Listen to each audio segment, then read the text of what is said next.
Hi, this is Steve Addison for the Movements Podcast, the podcast for people who want to multiply disciples and churches everywhere. Well, today we're in Houston, Texas, talking to Guy Caskey. He's just got off the plane from the Horn of Africa, where he's seeing multiplying movements there on the ground. And then he's going to fill us in what's happening around the great city of Houston. So, Guy, you're fresh off the plane. What's happening in the Horn of Africa? You know, one story. This started about 12 years ago. One of the guys that was working was Muslims, and basically he was kind of like a mosque planter, and had a vision, and the Lord got a hold of his life, and now he's a kingdom church planter for Jesus. But he was literally planting mosques throughout the area. And Jesus got a hold of his heart and life, and now God's using him to develop leaders and plant churches all over this very difficult, fundamental Muslim region. And he ended up impacting a young man's life named Walter. We'll call him Walter. And Walter was basically came to Christ. Donnie led him to Christ, and he ends up, his aunt and his family tie him to a tree for several days, and then some of his relatives come with their spears. And this is a hunting tribe with a spear, and they come, and basically they say that they just need to kill him because he's infidel. He's turned away from the family religion, and three different guys tried to kill him. One guy tried to kill him. These are like trained hunters. These guys are incredible with the spear. The first guy couldn't hit him. The second guy couldn't hit him. And then the third guy said there are three of him there, and they could not kill him with the spear. And finally, they just stopped trying to kill him with the spear. And this story got out among the people, and just so many people started coming to Christ through these guys' life of sharing and these stories like this. And now there's about 350 churches, about 60 multiplying leaders there in this particular region that's known for its fundamentalism. And that's in one area that we went to. Another area we went to, there was about 5 leaders that 18 years ago, it started with one, and it multiplied to another, and then to all the way 4th generation. Now there's like 1,000 leaders. We can't even count the number of churches. The multiplication is going and overflowing into other incredible areas in the Horn that are some of the most difficult and dangerous places. So just incredible to see those stories, and just to be a part of it is such a privilege to serve there, and to see a lot of it is being sustained by some kind of angel grants that we gave just on some business stuff to start out with. And they've multiplied that out in ways that has had a huge impact over this particular region. And what's your role as you keep returning over, the last 20 years or so? What's the contribution you make to that whole mix? I mean, I do what I can to serve it. I mean, it's purely indigenous. And so I serve it. Like I said, we've resourced some of the businesses. We do support only one catalyst, but the rest of it is pure multiplying out from there. And so I serve, I help train, but some of the areas are so dangerous, and also they're doing such a good job that I almost rotate 1 out of 5 years among some of the leaders. And so I just speak into it, encourage it, but I mainly just support the key catalyst and just serve it in the best way that I can. And it's been amazing to see. As an outsider, what's your role with that key catalyst? Support, just constantly prayer. We're family. He comes and stays with me a month to 6 weeks, sometimes 2 months. Throughout the years, he stayed in my home many times. I go there and support. We consider ourselves family. I have an adopted son that's Ethiopian, and so he really helps us and has helped us, and their culture as an elder, as a shmagli, as they say, that he's helped us even navigate and mediate things with our Ethiopian son. And we just serve each other as family. We sharpen each other. We share what's going on. and do what we can. Also, strategically, we talk about what are the next areas, what are the gaps, where do we need to go next? So we're in kind of 12 pinpoint areas in Ethiopia that are crossing over into areas of the Horn and those surrounding countries. That's a wonderful story. So this is a life-on-life commitment, in terms of, God bringing you together with this key catalyst, and then your commitment to him while he gets the job done. Yeah, absolutely. And I mean, he has an incredible story, and was when the communists had a period of about 17 years where they took over and the church had to go underground. And as a teenager, him and his wife, who weren't married during that time, were leaders in the underground church as teenagers. And God brought us together in late 90, I guess about 7 years after communism was overthrown, and they came above ground and just started partnering with him. There was a lot of kind of paternal and kind of hurt that he had with outsiders because he was a part of an organization. And so God has used me, I think, to help heal that. And it's really a family relationship. I mean, I feel a responsibility to him and his family as a brother, and he feels the same to me. So it's very mutual in that relationship and very unique as far as outsider in, but now we just consider ourselves family. Yeah. Now, the other thing that sort of changed since we talked last is you're a movements guy, and you've hooked up with a mega church. How's that working out? It's been an incredible 2 years. I mean, I'm really grateful for just the opportunity to influence there and to even influence across Central Asia, Middle East, Northern Africa, Latin America. It's been incredible. And I've continued the relationships that I had before, not only here in the city, but in the Horn. And so they've embraced all of that. I mean, there was a little bit of concern from me in the early days where they really want to do this and really see this and want to support it. But Woods Edge has been open and you've been there for trainings, and Steve Smith was there, and Laura is still there. She's on my team. Steve's graduated and gone to be with the Lord, but they've really been true to their word of wanting to catalyze movements and letting me run wild. And it's been a blessing. Okay. So through this partnership with Woods Edge, you've been running wild. What's happening in the field there in Houston? We're really seeing some incredible stuff. I think COVID has created a sense of urgency, I think, among leadership here in our city. Our city is very unique. It's super diverse, and there's been actually at least a good attitude of unity. But as far as really working together, that's something that we could do better at, and we are doing better at. So we have the No Place Left. There's 5 networks that are kind of under MPL coalition, as well as 3 different kind of mega churches, legacy churches that are also, MPL focused in the vision of MPL for Houston. And so we're all working together. And then we also have like 13 teams that are based upon segments, spheres, passions we call them we teams that we've helped catalyze.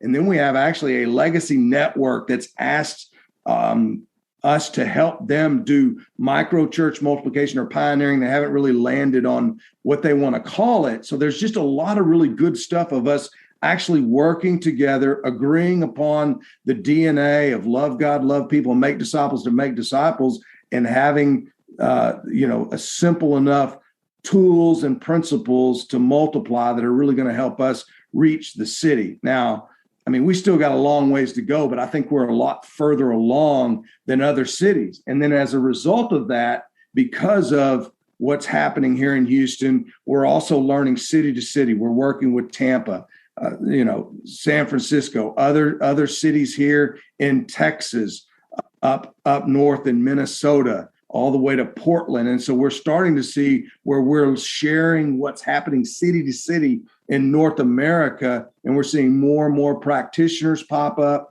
more and more desire to really see multiplication and go after, whether it's no place left or Habakkuk 2:14. City of God is what Woods Edge says our vision is for Houston. We want to see Houston become a city of God, and I certainly want to see that. I love Jesus, love my city, and want to see it transformed. Well, and let's say just in recent times, what does that look like on the ground? Give us some examples of the impact.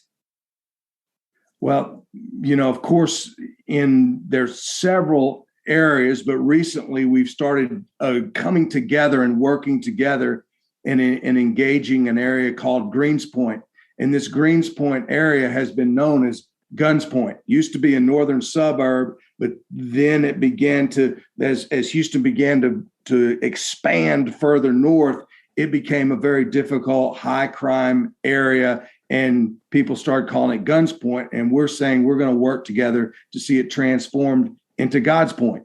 And so we've planted teams, and we're working together with many different churches, organizations that are working towards community transformation, brought together agreement, and then we're sending people in permanently into some of these places and apartments. And then we're going out 2 by 2 with what we call push 72s that are coming out of Luke 10, where we're sending teams in, sharing the gospel. We've seen people come to Christ, baptized. We've seen churches planted in apartments and gatherings, and it's been real exciting. I mean, we're still at the very tip of this, but we had one church in Greens Point that was started, and it's been very difficult for us to get into homes in some of these areas, so we've had to use community centers.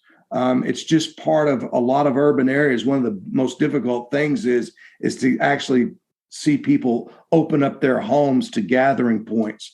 And in this particular apartment, we started in a community center, and now there's 3 different apartments that have been open and have had gatherings, whether DBS or actually covenanted together as church in this apartment. And that has been super exciting because we've been laboring here doing this for many, many years. And there hasn't been that type of receptivity to opening their homes. We've had to use creativity under trees, community centers, basketball courts, porches, that type of thing. So we're going to not let anything be a barrier to gathering. We'll do whatever we can to be creative, but that's been real exciting to see. That's a recent story where we've seen that type of multiplication and penetration into these apartments. And say, if you were to go and walk into that church, I don't know if you can imagine a particular gathering, but who's there? What sort of people? What's it like? Well, this particular apartment is it's pretty diverse, but it's predominantly African American. When you go in, I mean, they're utilizing kind of a 3/3 as a guide for their time. So you would go in, there'd be a time of care, a time of sharing how they have done the past week, how they're growing and going. The age is diverse, a lot of children, but the age is fairly diverse, but pretty young. I would say in that particular, I don't know that there's anybody over 36 or 37. There's a lot of kids. So it would be very, very young families, a lot of young kids, teenagers, as well as, young adults. Like I said, the oldest would be in their 30s. They're spending time doing inductive studies through the Word of God. And then they're talking about how they're going, and they sometimes will literally go out and share. They'll do barbecues there in the area, in the complex. So it's really neat, and it's it was in the community center. Now, recently there was new management, which forced us to really multiply into other apartments because new management came in and said you can't use the community center, and now it's multiplied into 2 different apartments and a home. That, of course, we're in the South, and so there is some gospel exposure, church exposure, but this particular church has like 3rd generation baptism, where our catalyst there, he goes by the name of Grateful, and Grateful basically led one of these guys to Christ, who led his cousins another relationship to Christ. And so they had like a third generation baptism in the pool there at the apartment. And these guys are in this church, and some of them are learning to develop to leaders and facilitating. One particular named Stephen is already learning how to facilitate. And because of the situation I described where the management came in, he is now leading an apartment that he moved to across the street. And, one of the difficulties in these apartments is when new management comes in, often it changes everything if they're open to us meeting in the community center, but he's allowing people to meet in his apartment.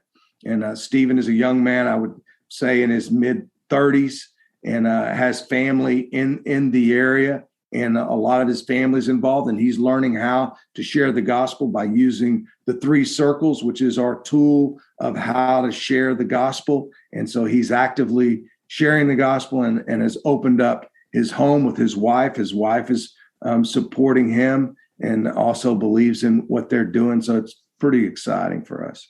And what's your role in Stephen's life?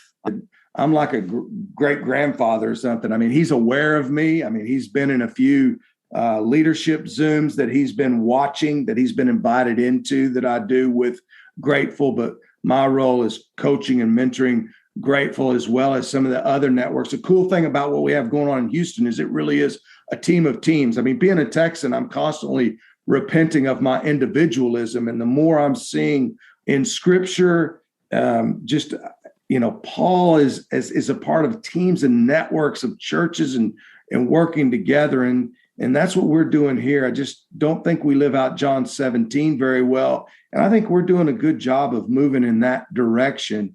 And so there are other networks that we cross-pollinate together. We help one another. And so we're all working together, serving this particular community because we're seeing multiplication happen there. So various networks are actually working together on this. And that's been a real exciting thing that we're doing here together.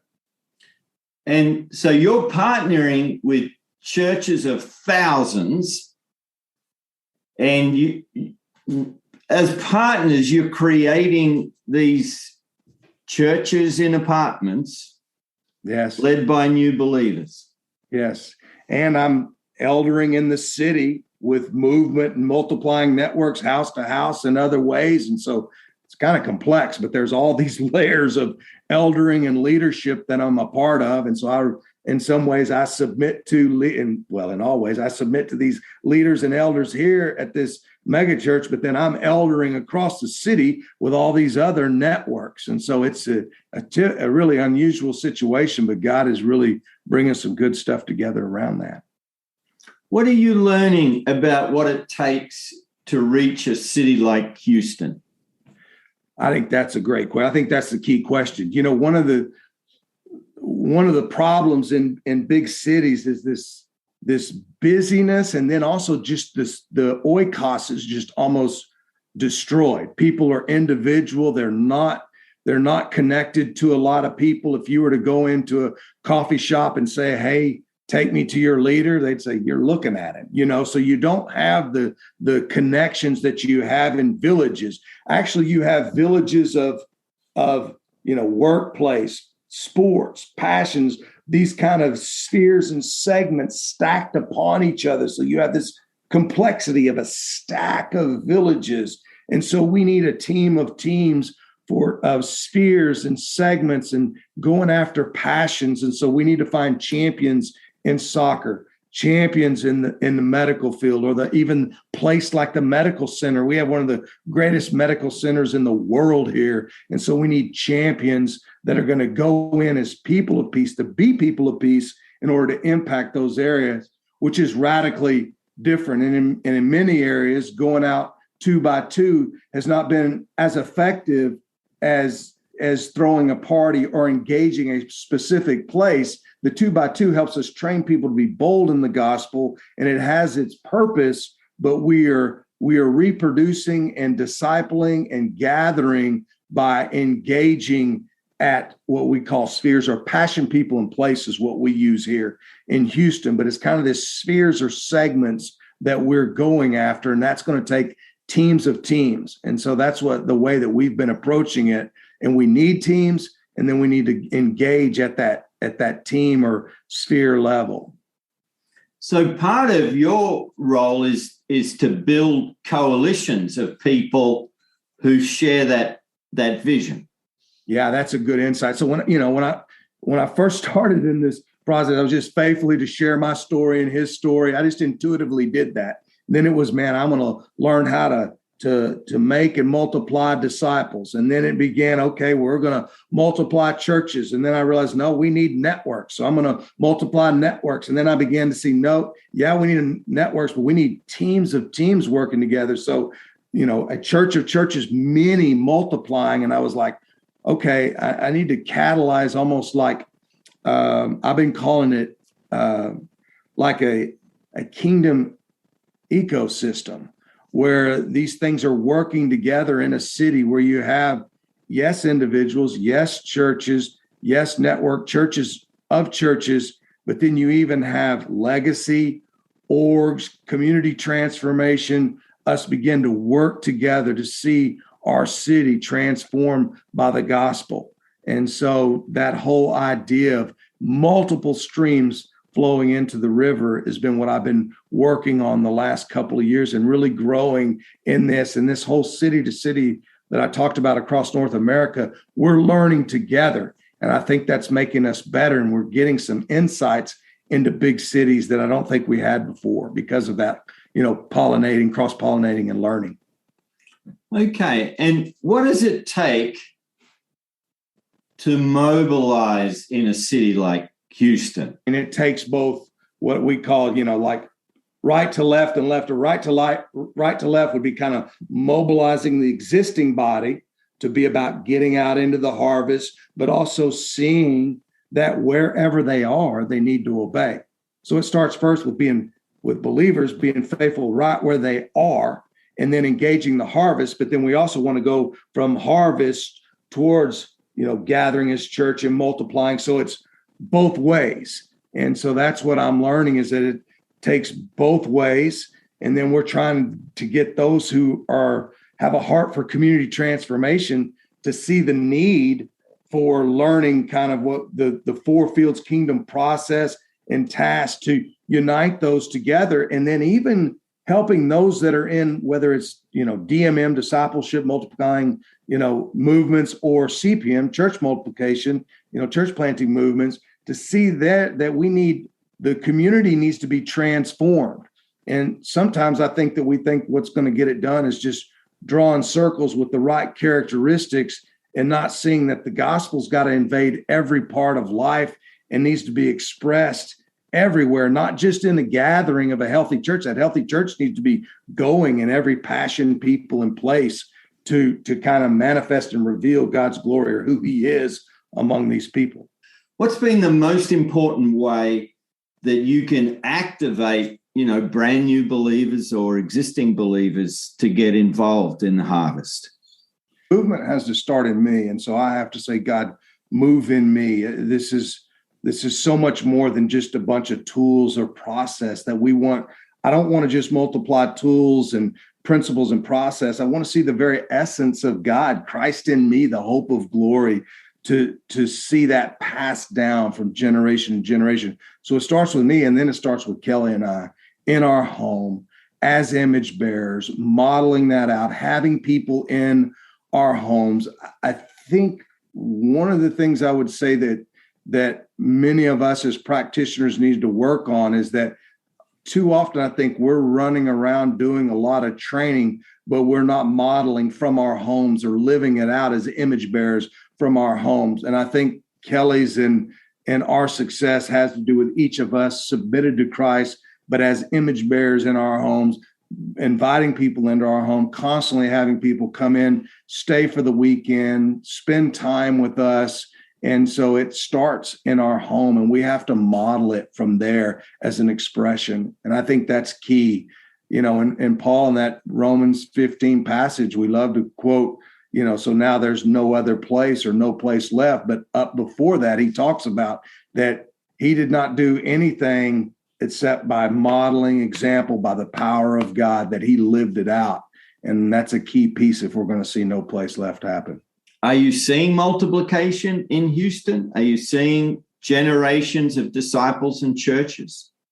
Yes. I mean, of course, it's a lot slower than what we're seeing in the Horn, but we are seeing an incredible amount of multiplication, particularly among the urban kind of hip hop culture. We're seeing at least the multiplication of disciples to 6 to 7 to 8 gen, where we're seeing incredible amount of multiplication there. We're not seeing them gather as well as we'd like, or as, third and fourth gen. We've gotten a fourth gen church multiple times, but something will happen in the stream where part of the generation will fall apart. But I mean, we've gotten a fourth generation church multiple times, but we've really seen generations of disciples and baptism and gospeling and teaching short-term discipleship. And that's happened many generations down. We have 5 different networks that are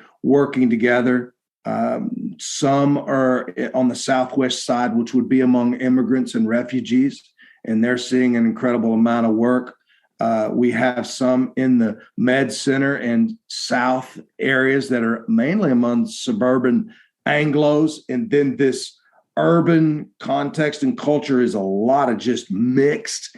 It would almost be more of the almost a youth culture, hip hop type of it, which is almost global now. There's a global culture that they're really reaching, as well as into the prisons. So and there's others in our city that are going after specific UPGs and UUPGs as well.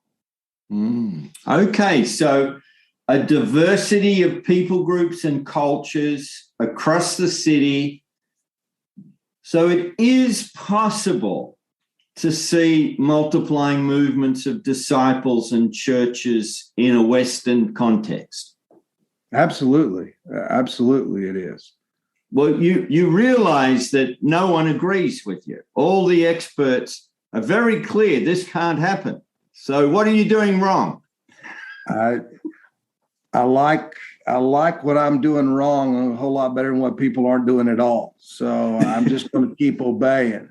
I know what God's called me to. I'm not against, I'm for what he's called me to do. And I don't think we can do it there if we don't do it here. I think there's some problems that we've transported to unreached places because we don't know how to do it here. And my wife and I have been multiplying here since 1997. Now, we've got a lot of scars, a lot of bruises, but we're going to keep being faithful to do the right things for the right reasons, no matter the results, because Jesus is enough. And he's the one that's called us to make disciples, and I'm going to keep serving him. Don't forget you can visit movements.net for the latest articles and resources in multiplying disciples and churches everywhere.